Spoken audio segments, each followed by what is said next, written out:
Hello guys, আশা করি তোমরা সবাই ভালো আছো। আল্লাহর রহমতে আমিও ভালো আছি।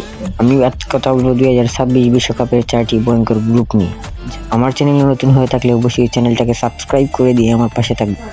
তো দেখো, গ্রুপ এতে পড়েছে Mexico, South Africa, South Korea আর UEFA play off the winner, মানে যে দল বিজয়ী হবে তাদেরকে এই গ্রুপে দিয়ে দিবে। 2026 বিশ্বকাপের 4টি ভয়ঙ্কর গ্রুপের মধ্যে রয়েছে স্পেনের লামিন ইয়ামালের গ্রুপ, এবং 2 নম্বরে রয়েছে নেদারল্যান্ডের গ্রুপ, 3 নম্বরে রয়েছে ফ্রান্সের গ্রুপ, 4 নম্বরে রয়েছে নরওয়ে অর্থাৎ আর্লিং হল্যান্ডের গ্রুপ। গাইস, সবকিছু তো আর মুখে বলা সম্ভব নয়, তোমরা এই ভিডিওটা দেখো এবং দেখে নাও কোন দল কোন গ্রুপে পড়েছে। তো আমার চ্যানেল নতুন হয়ে থাকলে অবশ্যই চ্যানেলটাকে সাবস্ক্রাইব করে দিবা। আজকের জন্য এই পর্যন্তই, তোমাদের কাছ থেকে বিদায় নিচ্ছি আমি।